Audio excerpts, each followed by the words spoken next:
Good evening, and welcome to Not Your Father's Conservatism, the Aspiration of Tradition, with Dr. John Wilsey. I'm Daniel Bennett, and I have the pleasure of serving, thank you, as a professor of political science at John Brown University and director at the Center for Faith and Flourishing, which is serving as the host and sponsor for tonight's event.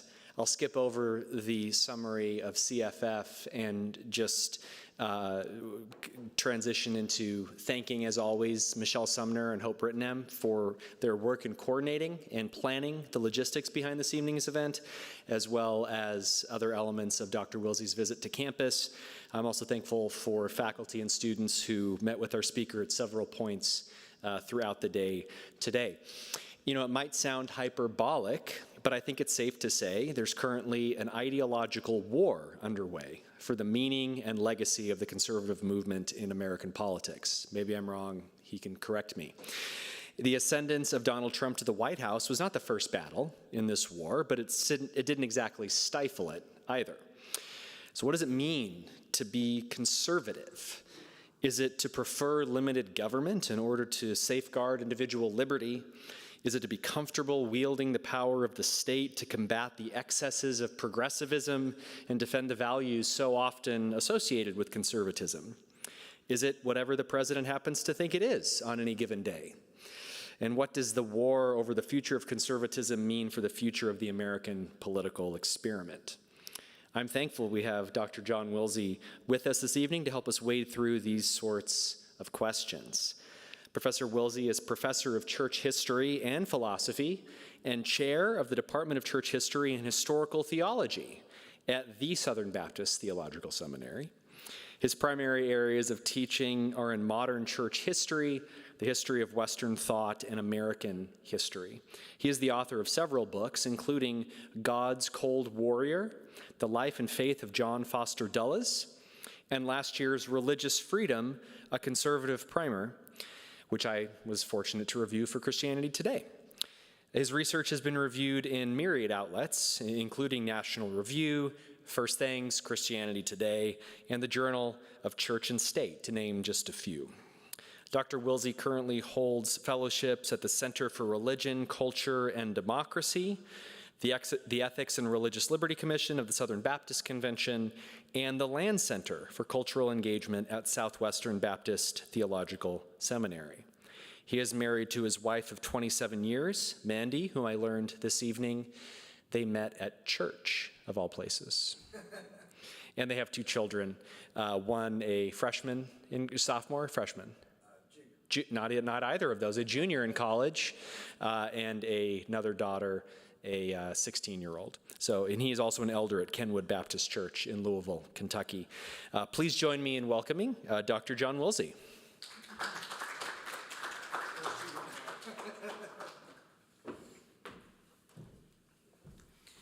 Well, it's good to be with you all tonight. Thanks so much for coming out. This is a talk entitled, Not Your Father's Conservatism, the Aspiration of Tradition. In March of 2023, Judge Kyle Duncan, the U.S. Circuit Court judge on the U.S. Court of Appeals for the Fifth Circuit, went to give a presentation at Stanford Law School. He was invited by the Stanford chapter of the Federalist Society to speak on the role of the U.S. Circuit Court. Protesters came to that event to shut it down because Judge Duncan ruled against a convicted child pornographer who wanted to be addressed by his preferred pronouns, in his case, female. In 2020, Norman Varner was sentenced to 10.5 years in prison and 15 years of supervised release for his crimes. He had changed his name to Catherine Nicole Jett in 2018 and demanded that the court refer to him as a female. And his demand was rejected in the ruling that Judge Duncan authored. Protesters mobbed the venue, insulting Judge Duncan, interrupting him every third word, one even saying that they hoped that his daughters were raped. When Duncan asked for an administrator to step in and deal with the crowd, the DEI officer stepped in and gave a 6-minute lecture to the judge about his need to learn from the protesters and disabuse himself of his hyper-political partisan lens. Now, stories like this are very common these days, as you know. These kinds of stories are certainly not surprising to us. Ultimately, when Duncan when he left the venue, he had to be escorted off by U.S. Marshals. In 2017, Charles Murray was shouted down at Middlebury College. Students chanted, "Racist, sexist, anti-gay, Charles Murray, go away." They turned their backs on him when he spoke. They stomped their feet in the middle of his lecture, and then they end up mobbing the podium. Professor Alan Stranger, who invited Murray to speak, was assaulted by a student as they were leaving the venue and getting into a car to leave. A mob surrounded the car, beating the sides, bouncing it up and down as they were trying to depart. Professor Stranger was grabbed by the hair by a protester, which twisted her neck, and she received a concussion. She had to go to the hospital. My own colleague at the James Madison program at Princeton is a political science professor at Middlebury, and he launched the Alexander Hamilton Forum in the political science department in response to the fiasco. Now, the hard left is intent on undermining or destroying any kind of dissent to their ideology and are willing to employ revolutionary tactics to do so. They are, of course, in support of the eradication of the Electoral College, the formation of the National Popular Vote Interstate Compact, which, of course, is a violation of the Compact Clause in the Constitution, Article 1, Section 10. They are in favor of packing the Supreme Court. They're also in favor of eliminating the Senate filibuster, at least when they're in charge of the Senate. Now, Republicans are interested in that. Now, each of these moves is radical because they're all unconstitutional, partisan, contrary to the purpose of the institutions that they represent, and motivated by a reinvention of reality to suit subjective individual constructs of truth based on experience and sentimentality as sole tests for truth, and also based on intimidation, violence, censorship, all of which are un-American. Now, we can agree that these situations are bad, mainly because I think we can all agree that revolutionary tactics are bad. But there are responses to this from various quarters in our society. You might be a conservative and disagree with these things. You might be a liberal and disagree. There will likely be essential points of agreement and disagreement among us as to how these situations should be met. Some of us may offer a defense of classical liberalism. Some would offer a defense of American constitutionalism. Others may appeal to Catholic integralism or to magisterial Christian nationalism. People on the right hold to various views. The right is not monolithic. You might be a Randian libertarian and be on the right. You may be a Catholic integralist. You may be a Kirkian traditionalist, a Christolian neoconservative, a classical liberal, or a magisterial Christian nationalist, among other things. So the right, the so-called right, has never really been one thing. The conservative movement began in 1790 with the publication of Edmund Burke's classic work, Reflections on the Revolution in France. And that movement has continued on the continent of Europe, in England, in America. And these movements have all been influenced by patterns of thought in politics, in society, philosophy, religion, economics, aesthetics. Conservatives have always argued what conservatism really means, what true conservatism looks like and consists of. In 2009, I should say, the historian Patrick Allett wrote his book called The Conservatives, Ideas and Personalities Throughout American History. And he argued that the American Civil War was a war over which kind of conservatism ought to prevail in America. Would it be Lincolnian conservatism, or would it be Calhounian conservatism? And then Matthew Continetti's recent book entitled The Right is subtitled The 100-Year War for American Conservatism. An author like Stephen Wolfe, who wrote The Case for Christian Nationalism, denies that his Christian nationalism is in any way conservative, and argues that conservatives today are really just liberals that are trying to conserve liberalism, which is what got us in this perverse state of affairs that we suffer under today, and that's represented by the experience of Judge Kyle Duncan. This is the contemporary criticism of many on the right of liberalism. We're in a so-called post-liberal society now, in which it's become obvious that liberalism has failed because it begets ideas and movements that are destructive of moral ends. And Christian nationalism has exploded in popularity because it represents a counter-revolutionary, reactionary position not only against the left, but against liberalism writ large. So what are the options for people on the right? Do we give up on conservatism, like Stephen Wolfe clearly has? Do we rehearse the arguments made in the Federalist Papers? Do we become apolitical, like Rod Dreher, and adopt the so-called Benedict option? I want to argue tonight that we must recover a Burkean conservatism, which is the predominant conservative tradition in America, through the writings of a particular figure in post-war American conservatism named Peter Viereck. He's a forgotten figure in the conservative movement.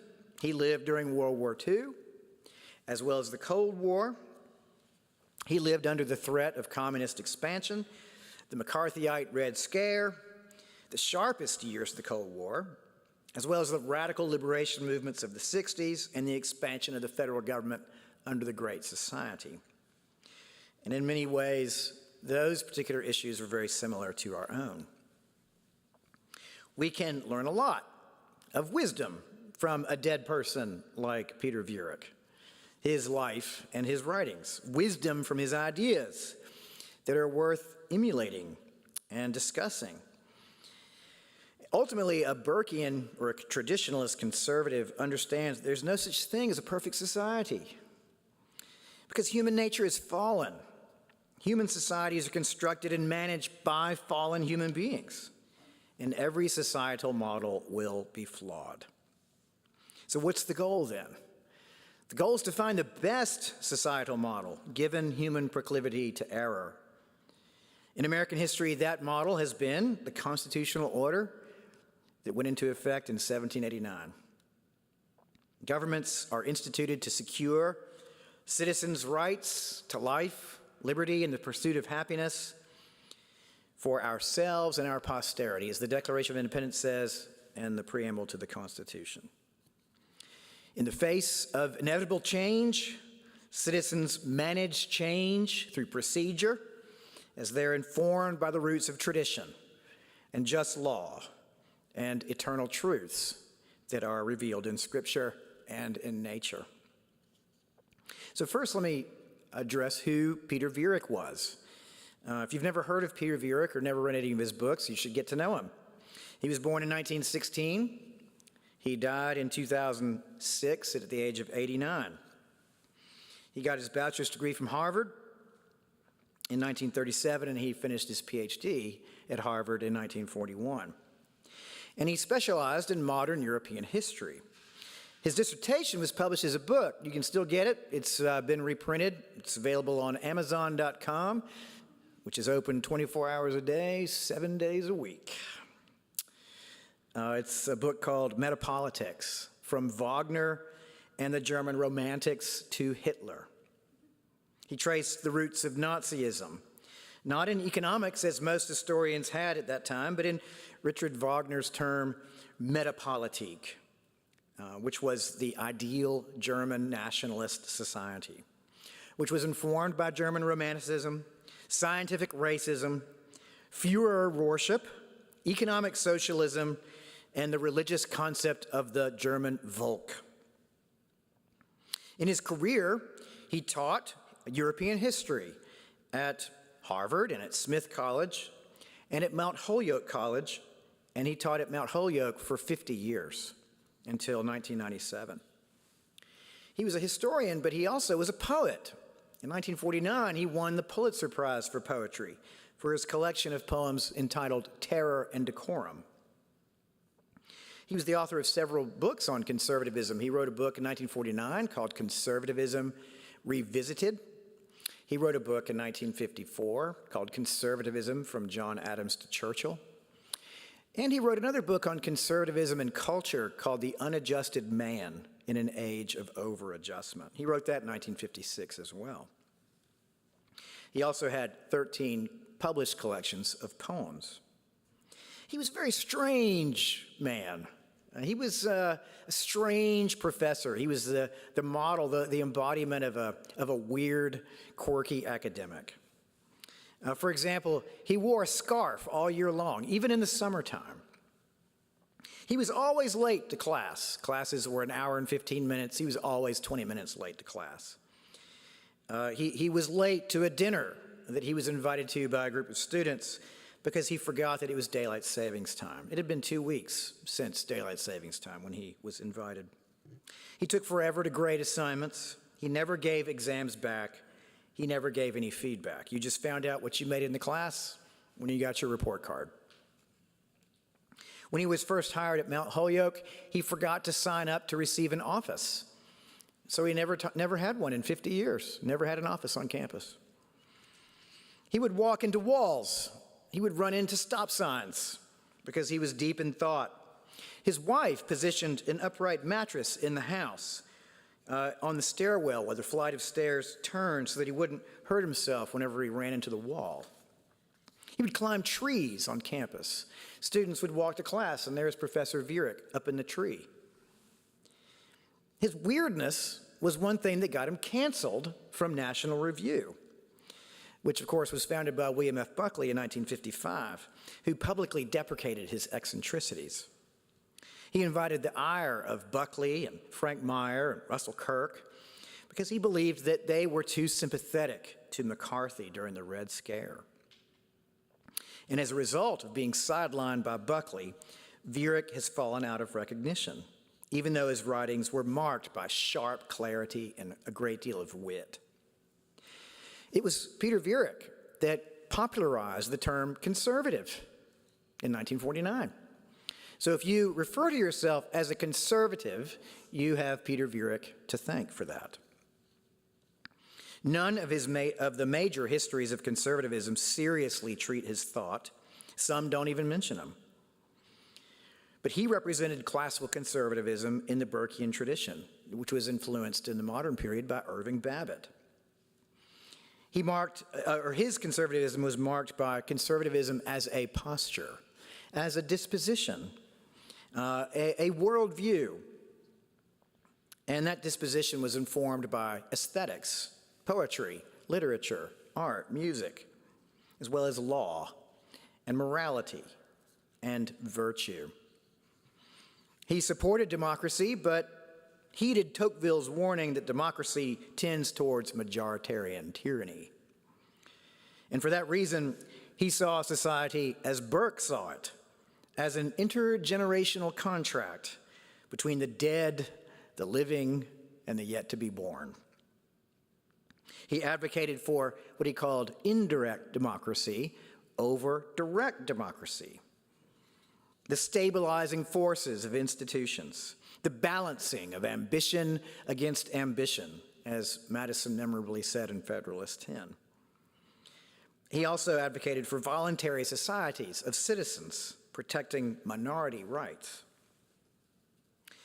Let me just walk you through a few features of Viereck's thought. He distinguished traditionalist Burkean conservatism with counter-revolutionary, reactionary, authoritarian conservatism. Burkean conservatism was a deliberate conservatism which is found in Europe and Britain and America, of course beginning with Burke in 1790. And reflections on the revolution in France, Viereck compared it to the Communist Manifesto. So what the Communist Manifesto was to the communists in 1848 was what reflections on the revolution in France was to conservatives in 1790. The term conservative emerged from European traditionalists wanting to counter French revolutionary thought from 1789 to 1815. Burkean conservatism was evolutionary. It was malleable. Because Burke saw that change must be managed procedurally by tradition. Change is not an inherent good, but change is inevitable. But it's not inevitably going upward in the direction of progress. Burkean conservatism is temperate in that it eschews ideological abstractions and instead concerns itself with the concrete. So this led Viereck to coin this really wonderful, witty phrase to distinguish liberalism or leftism from conservative ideas. He said, liberalism argues. Conservatism simply is. That's an example of his distinction between the abstract and the concrete. When Napoleon fell in 1815, there emerged rival views of conservatism, especially on the continent of Europe. Today, recognizable thinkers like Robert P. George, Alan Guelzo, Carl Truman, these are examples of conservatives today. And historically, we can recognize them in people like Abraham Lincoln and Winston Churchill and Clare Boothe Luce and Margaret Thatcher. Burkean conservatism is to be distinguished from this counter-revolutionary brand that Viereck called Attentat conservatism. And that particular strain was founded by Joseph de Maistre, the French counter-revolutionary philosopher who died in 1821. De Maistre advocated for divine right monarchy and also the temporal rule of the Pope. He believed that France had a divine mission to champion righteousness all over the world. He wrote a number of books. He was very influential in the post-Napoleonic era. In fact, so influential that Charles Albert, the king of Piedmont, Sardinia, who Maistre had deeply influenced, the king of Piedmont, Sardinia walked around muttering to himself, attentato, attentato, which is the Italian word for 88. As if to say that if the world could only go back to 1788, the year before the French Revolution, then all would be well. So this is an example of the counter-revolutionary aspect. Just as revolutionary as the Jacobins or the Marxists in methodology, but in the opposite direction. And one of the distinguishing features of attentatism is its resistance to change. The idea that we stand athwart history yelling, "Stop!" which is what William F. Buckley had as the mission statement for National Review.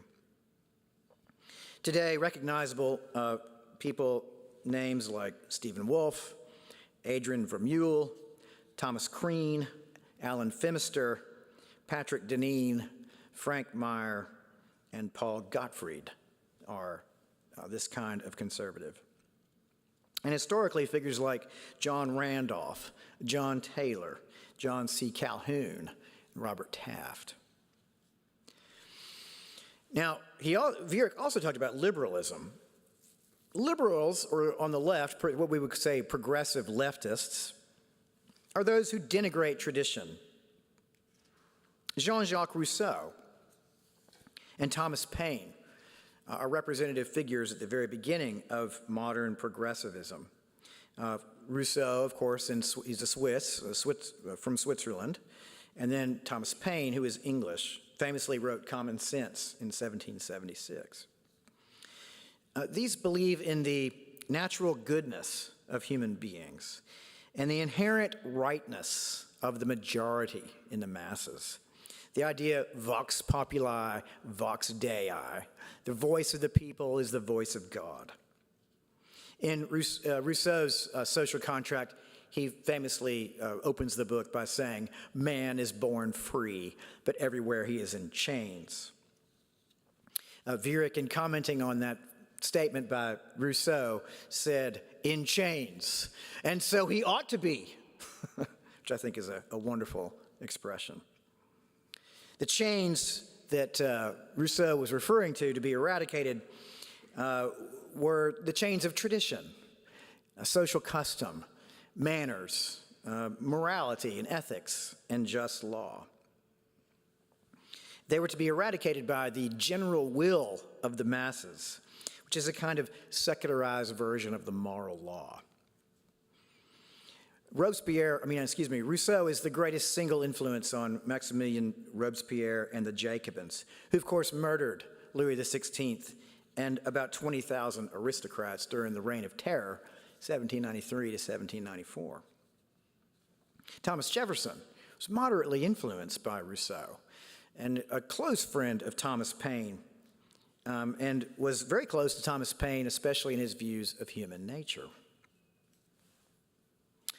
Viereck reminds us that original sin necessitates a conservatism.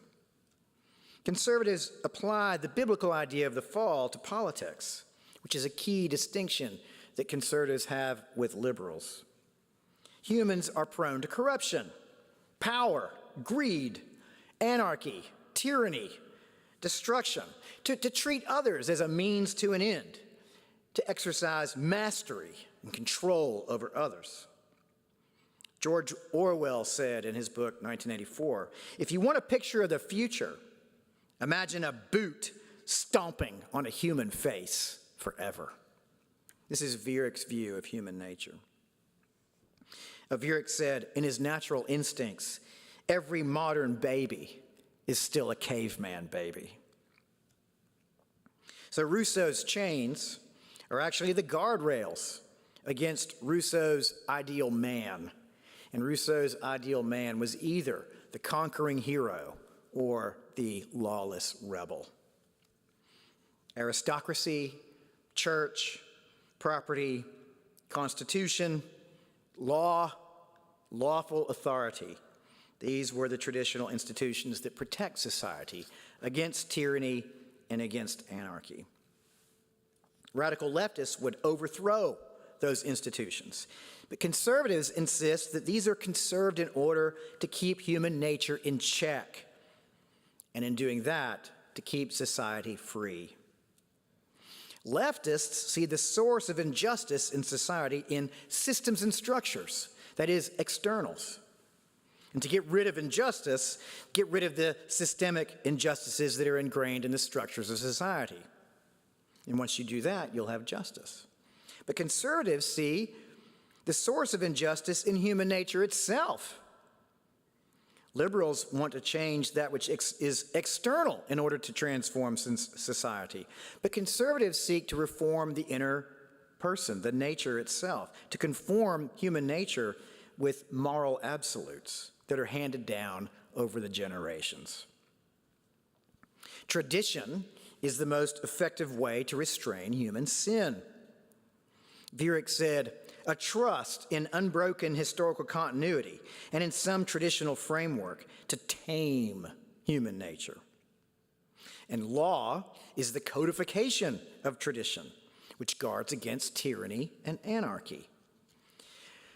Tradition is an inheritance that we receive from our ancestors, who tested it and tried it, and hard experience has proven it. Viereck called tradition a social cultural cement holding together what Western man has built. Freedom should always be understood in relation to law. Viereck had a metaphor of a traffic light. Traffic lights regulate behavior and at the same time they serve the interests of freedom. If you're driving in traffic lights, if you obey the traffic lights and everybody else is obeying traffic lights, you can have freedom. You're trying to get where you're going in a timely fashion. You get there safely. You get there unscathed. In fact, it's so ordinary, you don't even think about it. But think about what society would be like without a traffic light. People would be killed. You wouldn't be sure if you're going to make it to your destination on time at all. This is not freedom. This is slavery. Viereck says, what actually keeps a society free? Society is kept free by the traffic lights of law, not by revolutionary lawlessness of well-meaning radicals and hasty innovators. In terms of the past, conservatives venerate tradition and law, but they don't romanticize the past by cherry-picking from it to advance a particular ideology. Conservatives seek instead living roots, what Viereck called living roots, that is, traditions that are built upon the past, and they still have practical relevance today. But for the Attentantist conservative, there's only nostalgia.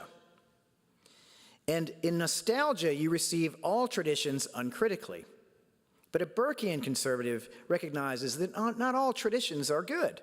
Not all traditions are workable. Not all traditions can stand the test of time. The conservative take on tradition, or the Burkean conservative take on tradition, would be like a couple of examples, like rearing horses. Now, some people are horse people. I have cousins in Montana that are horse people. They raise horses, but they don't raise horses for ordinary means of transportation. They don't raise horses for ordinary means of communication or hauling supplies. They raise horses for recreational purposes, because the tradition of horse rearing has changed over time. Since the 20th century, we don't use horses to transport goods. We don't use horses for ordinary transportation. So horse rearing is a tradition that's lost some of its usefulness. Another example of a tradition that is no longer moral is the tradition of slavery, of course. Slavery is a tradition that goes back thousands of years. But in 1865, the United States abolished slavery because it was a moral evil. So not all traditions are moral, and not all traditions are useful. And the Burkean conservative receives tradition in a critical way. But nostalgia is a rootless traditionalism. Nostalgia, being a rootless traditionalism, might be what your father's conservatism is, a desire to go back to the good old days, like a Napoleon Dynamite and Uncle Rico wanting to go back in time, back when he was a football star. That would be rootless, nostalgic traditionalism, a longing for a tradition that no longer fits or is not moral. A couple of other examples. A 19th century Southern way of life based on a natural hierarchy, just without the misery and degradation of slavery. Or an idealized medievalism in the mold of Sir Arthur Scott, but without the nasty, brutish, and short existence of its people. Or a Leave It to Beaver, romanticized 1950s, without, of course, the threat of massive retaliation, nuclear holocaust, and Jim Crow segregation. Or a 17th century New England synthesis, without the inconvenient existence of Rhode Island or the unhappy example of witch burning. You see, nostalgics want to go back to a past that is cherry-picked, therefore doesn't exist. For Viereck, this is traditionless worshiping of tradition. This isn't a feature of Attentantist conservatism, a conservatism that wants to go back to the past, but wants to go back to the past of its own imagination. Evolutionary conservatism, Burkean conservatism, is a conservatism of reform. Reform has to begin in the inner life of the person for it to be real, for it to be healthy, for it to be moral, for it to be just. So Edmund Burke says, a state without the means of some change is without the means of its conservation. A stubborn clinging to the status quo, that is, yelling stop at history, will actually have the ironic effect of overturning the status quo. Stubbornly clinging to these things is what invites war and chaos, ultimately anarchy and tyranny. John Foster Dulles, who was Eisenhower's Secretary of State in the 50s, he recognized this.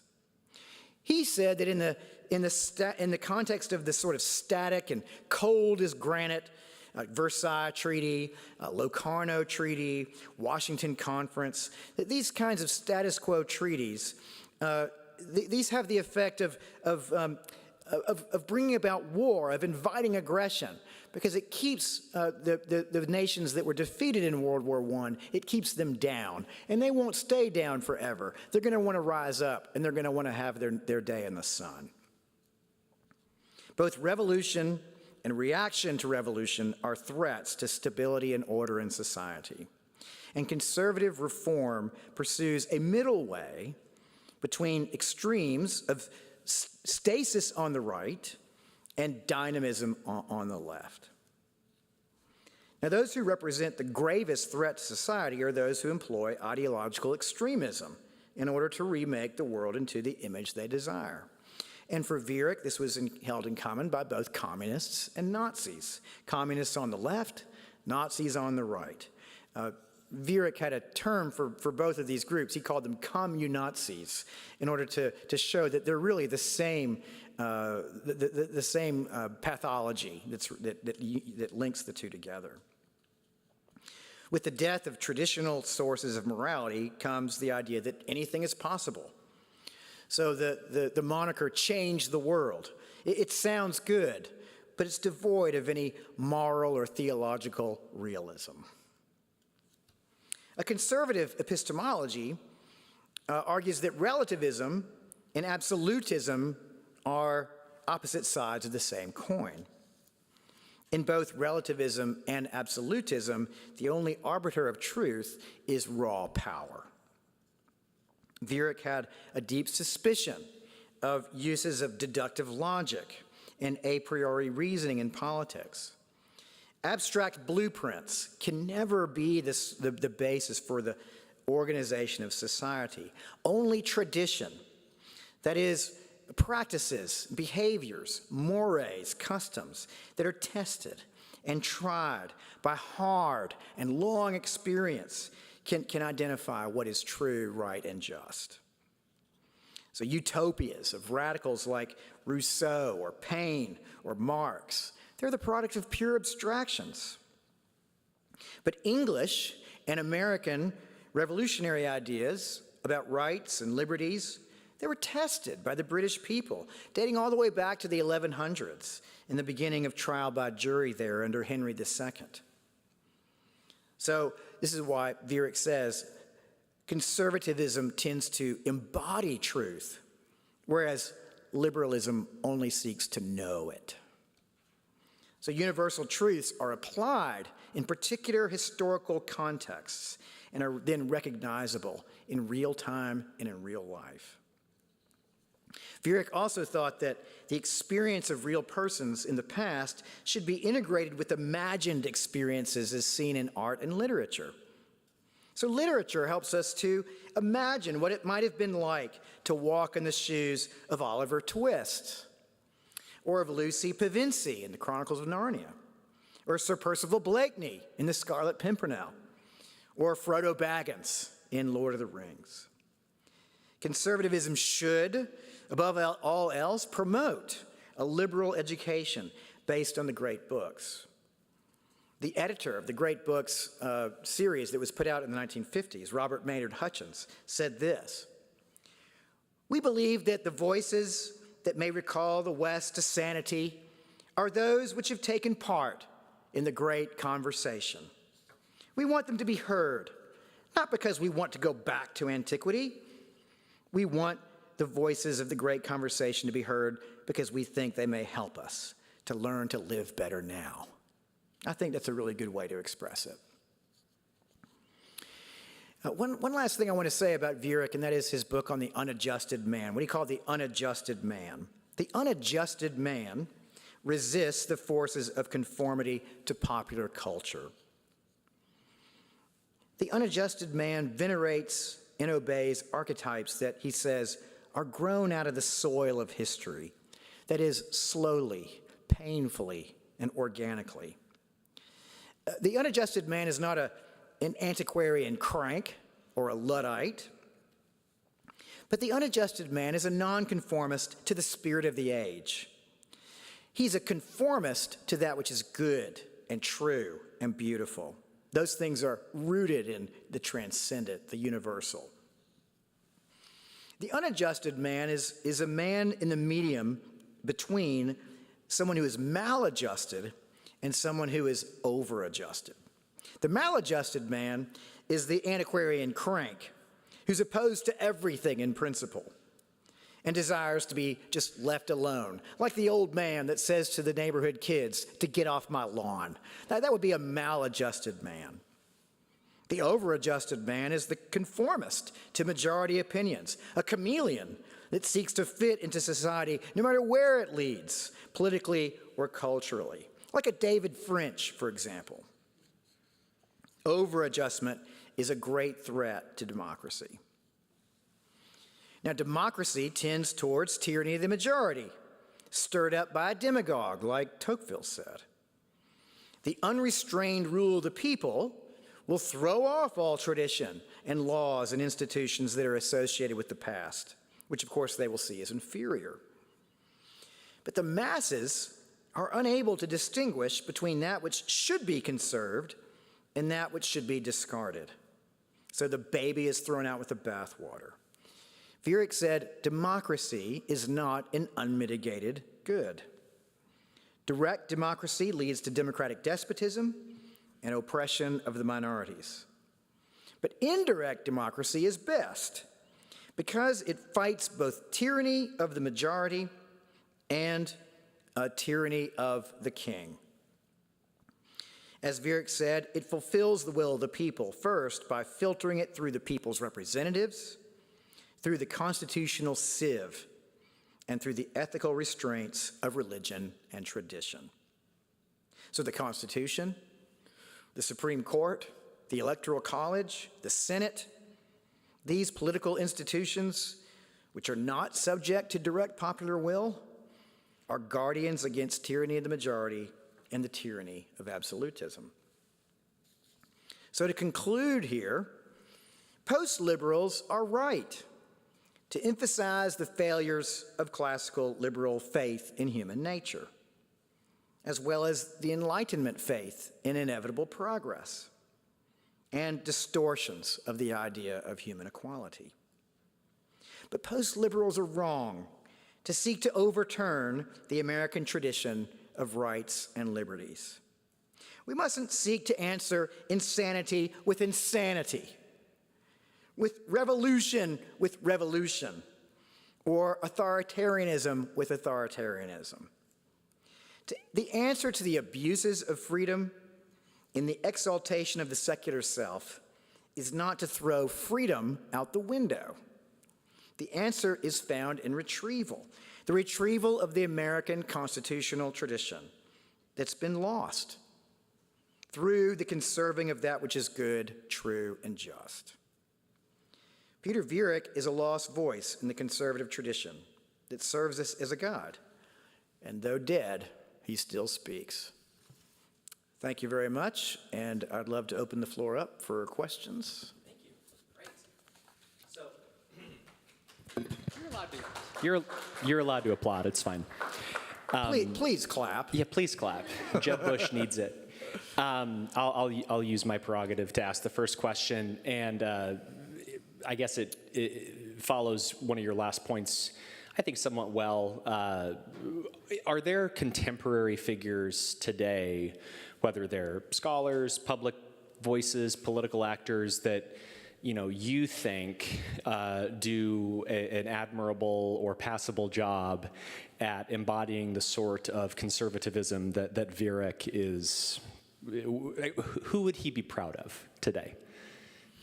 Yeah, I think if Peter Viereck were alive today, I think he would be impressed with someone like George Nash.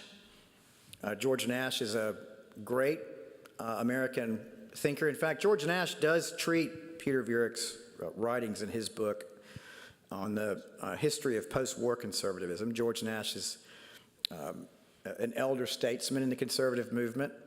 He was actually friends with Peter Viereck back in the old days. So I think George Nash would be somebody that he would be proud of. Another person I think that he would like is Alan Gelso. Alan Gelso is a Civil War historian, a Lincoln, an expert on Abraham Lincoln. And Alan Gelso is a conservative historian, a very pro-American conservative historian. I think he would find a lot to commend in Ben Sasse. And Ben Sasse has been a great statesman, a rare example of a statesman over the course of the years. And I think that Ben Sasse represents a lot of Viereckian ideas. So those are just to name a few. Yeah. Great. Hello, thank you for your talk. I just wanted to ask, you were critical of, you said something earlier about critical about the left's critical examination of institutions and desire to kind of uproot or get rid of what it perceives to be exploitative institutions. So what would a conservative approach be towards problems that kind of exist within institutions, like stuff like in Africa with surrounding colonial institutions, or here with things like redlining?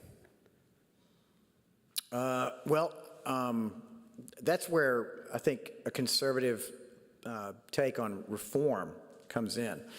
So in traditionalist conservatism is committed to reform because conservatives recognize that change is necessary and change is inevitable. Reform is, for a conservative, is between two extremes. One extreme on the left, which is a leftist sort of obsession with dynamism. Progressive leftists seek dynamism. They stress becoming over being.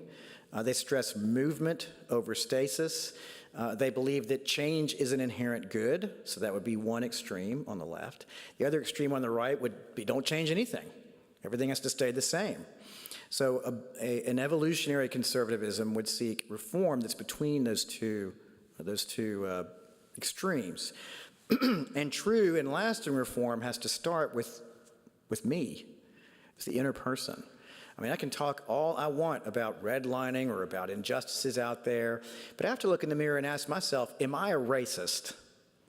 Because if I am a racist, I'm not going to care about any of those reforms. I'm not going to care about changing society. Or if I do want to change society, I'm going to change society based on my own selfish ambitions.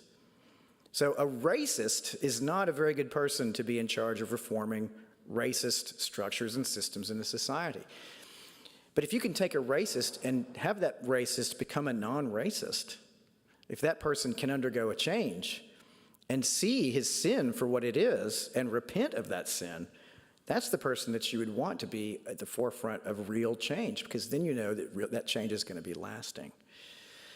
I hope that answers your question. You have a follow-up? Quick follow-up. Yeah. Thank you, and I totally agree that change begins with the person. I guess my follow-up question is about there are some people would say that certain institutions foundationally have problems, like institutions such as slavery, foundationally have inherent problems within it that can only be that can only be really solved by getting rid of it. Yeah. Do you think that what would a conservative approach be to this? Like if there was a case where something like slavery, where it had to be done away with, how do you think a conservative steady approach would be to that? Well, are you thinking about like in today's terms? Sure. Okay, well, let's talk maybe about human trafficking in that regard. Human trafficking is a great moral evil, and it must be eradicated. And governments even have the responsibility to see to it that it's eradicated, because only governments have the coercive power to bring to bear against something like human trafficking today. In the same way that chattel slavery, the only thing that could really deal decisively with chattel slavery was the coercive power of government. It was the only way that it was ever going to end. But as you recall from American history class, it took decades for there to be a solution to be found. In the antebellum period, it wasn't so much that people regarded slavery, even defenders of slavery.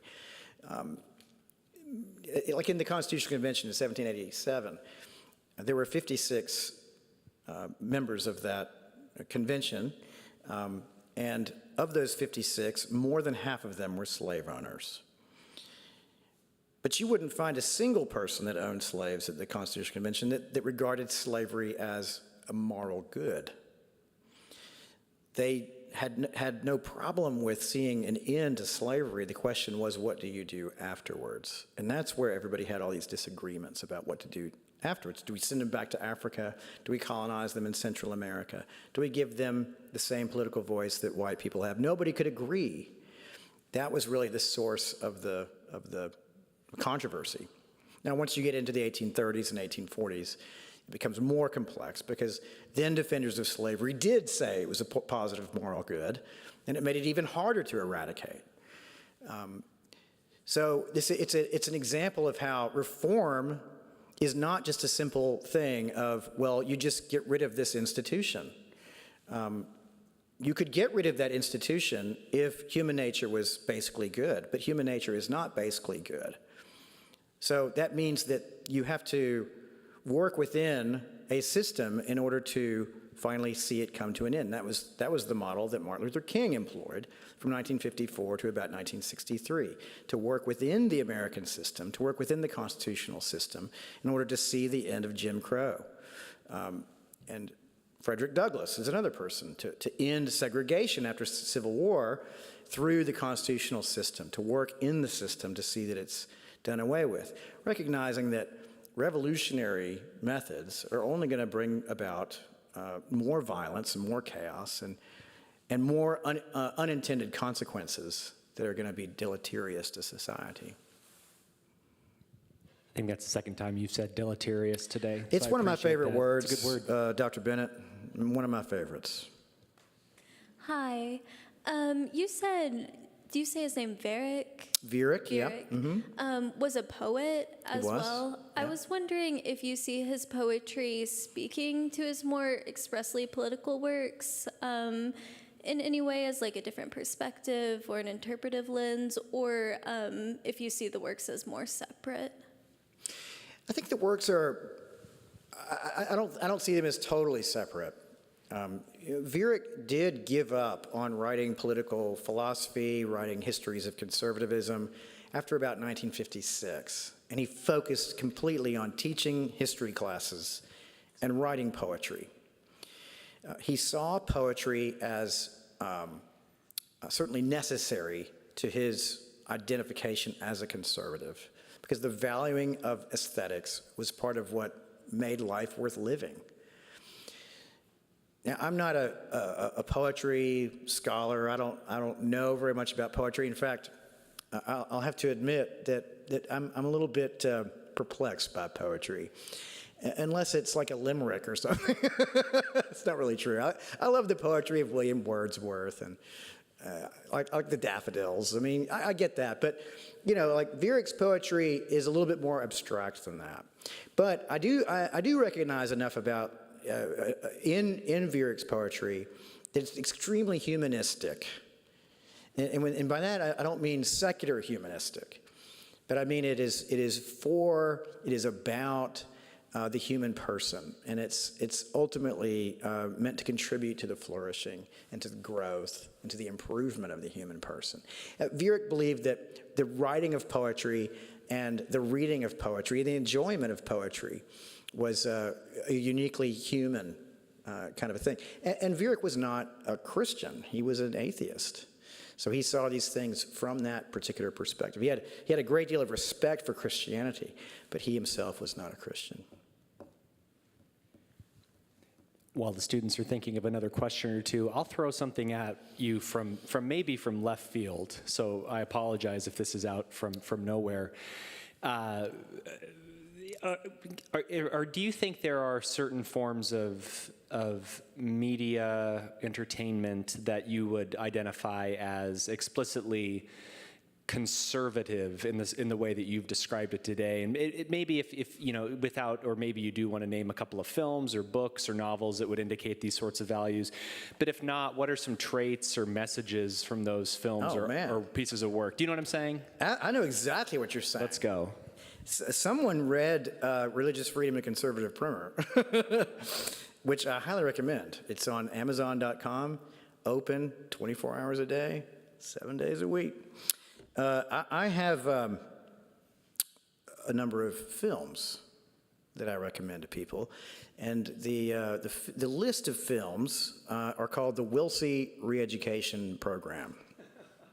I started the Wilsey Reeducation Program when I was teaching at Southwestern Seminary. I taught in a prison for 6 years, and often when I lecture, I make references to movies.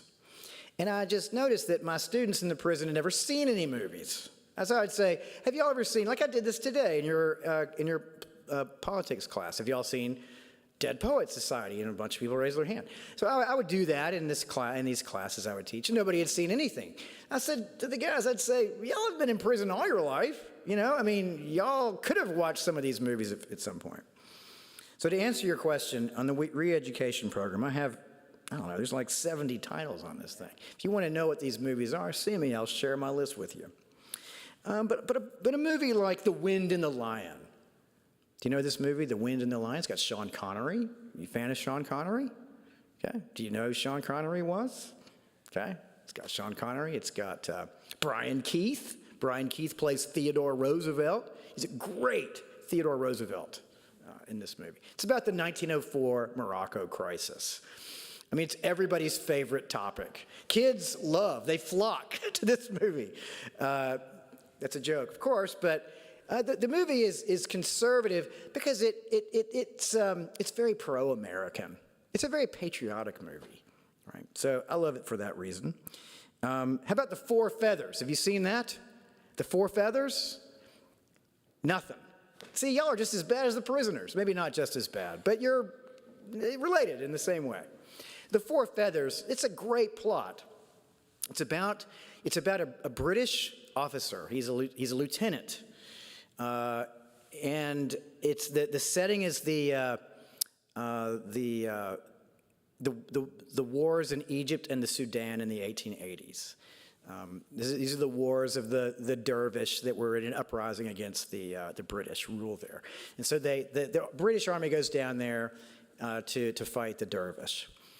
Well, this guy, the main character, is about to get married, and he resigns his commission in order to get married. And his resignation goes into effect the morning after this engagement party that they have. But the night of the engagement party, he's technically still in the army. And while he's at the party with his brother officers, his good friends in the regiment, telegrams come for all of them, ordering them all to report to their posts because war has broken out in the Sudan. Well, he gets these telegrams, and he doesn't want to go because he's going to get married. So he takes all the telegrams with all of his friends and he burns them. So it's his 3 friends, and they end up going to their posts. They find out they're late, and then they realize what had happened, that their friend burned the telegrams. So they all send him a white feather of cowardice.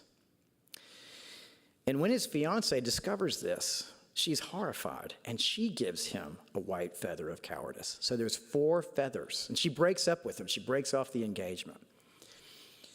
So this guy, Lieutenant Haversham is his name, he gets on a train, he goes down to Egypt, he grows his beard, he looks like an Egyptian, a Sudanese, and he makes his mission to rescue and save the life of all of his friends on the battlefield somehow, and return each feather to each friend by hand. And the movie is about how he does all of that, but there are 4 feathers, so he's going to give the last feather back to his fiancée. It's a great movie because it's about redemption. And redemption is something that every human person can relate to. And the theme of redemption is the most important theme in human history. Of course, represented, of course, by the Lord Jesus. So these are just a couple. And if you want more, there's plenty to give you. So I'll offer one final question, maybe from the folks in the audience. I have one in the chamber that I think will be an excellent final question, but we'll see what happens. I will say, as the students are thinking, we have a student who's getting married at some point in the near future, and I think you just inspired her to some extent with this idea of feathers. Although, Catherine, I would encourage you, do not give your fiance A white a feather of cowardice, please. Don't do that. Don't do that. Don't do that. Anyone want to take the final question? Okay. You talked earlier today about voluntary associations as, talking about Tocqueville's observations of 19th century America and what role they played in establishing American culture. I'm wondering about how churches today, with the accusation of being overly politicized and perhaps being more reactive than constructive in any more formational sort of politics, what can churches do as these voluntary associations to help foster and inculcate this conservative framework for those in the pews? Well, a lot of churches they're initiating institutes within their own churches that are dedicated to conversations about politics, conversations about society, even economics. These institutes are meant for further training of pastors and missionaries and teachers and counselors and church leaders. And I think that's one really encouraging aspect of this, of what churches do, what churches can do. At my church, Kenwood Baptist Church, we started an institute a few years ago. It's part of the church, but it raises funds, outside of tithes and offerings. And the Kenwood Institute is what it's called, as a podcast, and it brings people on to interview them, and it recommends books, and we have events, and we invite speakers to come in and talk. We talk about all kinds of different. We had one on Christian nationalism recently. We also cover theological topics. We cover a whole range of different subjects people are interested in the church, in order to give church members, as well as those training to be ministers, a more fully orbed view of the world. It's not just myopic, not just about stained glass and the color of the carpet, but is actually about real world problems that Christians have a duty to think Christianly about. So I think that's one thing we can do. I think, Kenwood's certainly one. I'm thinking about Capitol Hill Baptist Church in Washington. They have a number of podcasts. They do this sort of stuff all the time. I'm trying to think and drawing a blank on other churches that do this, but that's one thing that they can do.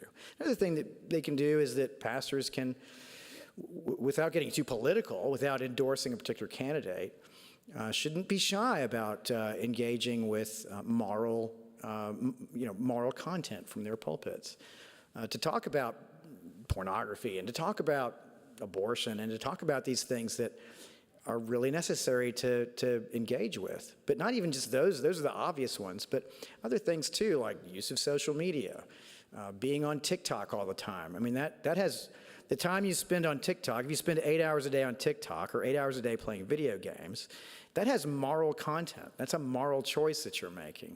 And it's certainly relevant to preaching. So I don't think preachers should shy away from that kind of stuff. Yeah.